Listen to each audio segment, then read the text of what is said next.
Alhamdulillah Rabbil Alameen. والصلاة والسلام على أشرف الأنبياء والمرسلين وعلى آله وصحبه أجمعين أما بعد فأعوذ بالله من الشيطان الرجيم بسم الله الرحمن الرحيم يوصيكم الله في أولادكم للذكر مثل حظ الأنثيين فإن كن نساء فوق اثنتين فلهن ثلثا ما ترك وإن كانت واحدة فلها النصف ولأبويه لكل واحد منهما السدس مما ترك إن كان له ولد فإن لم يكن له ولد وورثه أبواه فلأمه الثلث فإن كان له إخوة فلأمه السدس من بعد وصية يوصي بها أو دين آباؤكم وأبناؤكم لا تدرون أيهم أقرب لكم نفعا فريضة من الله إن الله كان عليما حكيما ولكم نصف ما ترك أزواجكم إن لم يكن لهن ولد فإن كان لهن ولد فلكم الربع مما تركن من بعد وصية يوصين بها أو دين ولهن الربع مما تركتم إن لم يكن لكم ولد فإن كان لكم ولد فلهن الثمن مما تركتم من بعد وصية توصون بها أو دين وإن كان رجل يورث كلالة أو امرأة وله أخ أو أخت فلكل واحد منهما السدس فإن كانوا أكثر من ذلك فهم شركاء في الثلث من بعد وصية يوصى بها أو دين غير مضار وصية من الله والله عليم حليم صدق الله العظيم اللهم صل على سيدنا مولانا محمد عدد ما ذكره الذاكرون وصل على سيدنا مولانا محمد عدد ما غفل عن ذكره الغافلون اللهم صل وسلم على عبدك ورسولك اللهم صل على سيدنا ومولانا محمد أفضل صلواتك بعدد معلوماتك. Allah instructs you concerning your children. For the male, what is equal to the share of two females. But if there are only daughters, two or more, for them is 2/3 of one's estate. And if there is only one, for her is half. And for one's parents, to each one of them is 1/6 of his estate, if he left children. But if he had no children, and the parents alone inherit from him, then for his mother is 1/3, and if he had brothers or sisters, for his mother is 1/6, after any bequest he may have made or debt. Your parents or your children, you know not which of them are nearest to you in benefit. These shares are an obligation imposed by Allah. Indeed, Allah is ever knowing and wise. And for you is half of what your wives leave, if they have no children. But if they have a child, for you is 1/4 of what they leave, after any bequest they may have made or debt.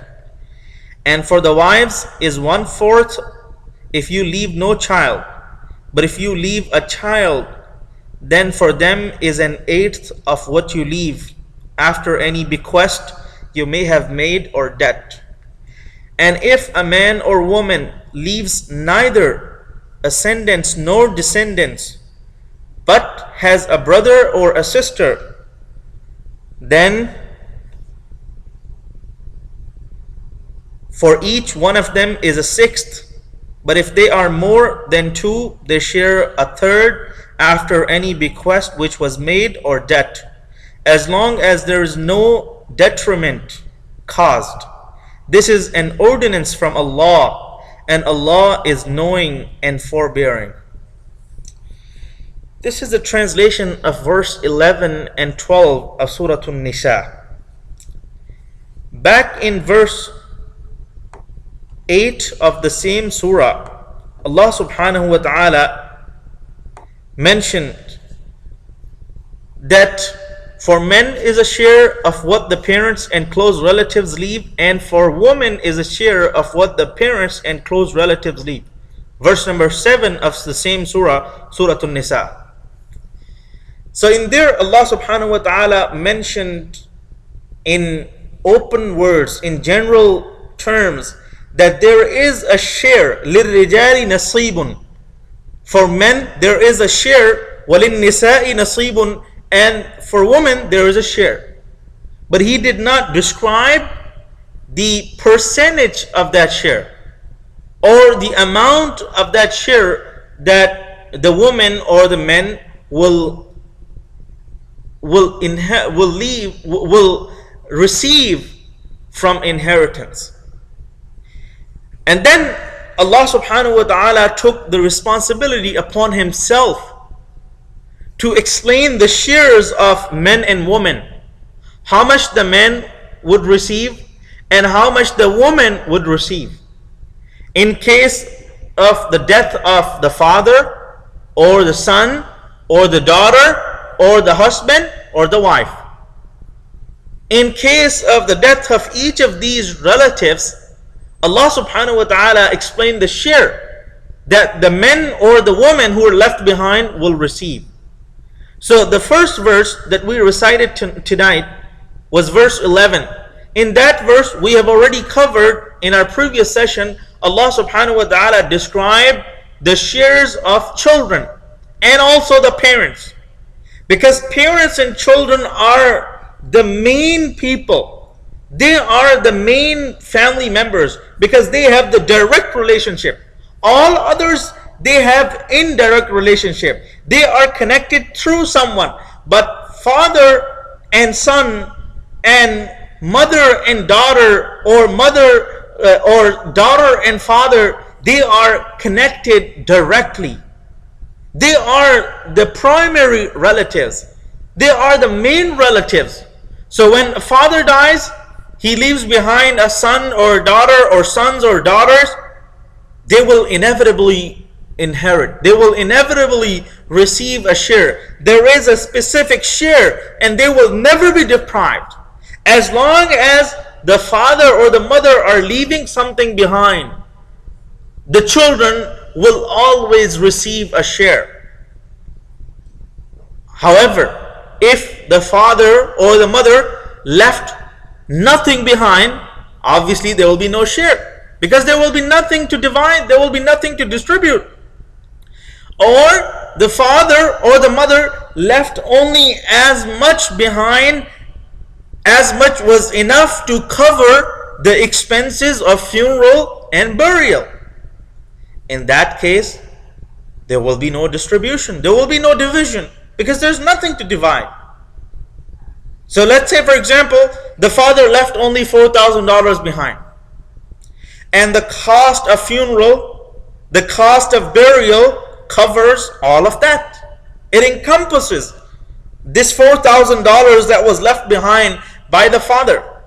In that case, there is no distribution, there is no inheritance, because there is nothing left behind.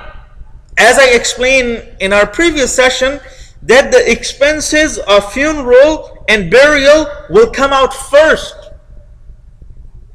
And if someone died in a state where he had nothing in his possession, not even enough to cover the funeral expenses, then Muslims in that community will be responsible to provide the minimum to cover the burial of this person, to buy a sheet, a shroud to cover the body of this person, and to provide a burial ground or the burial related expenses, because it is fard kifaya.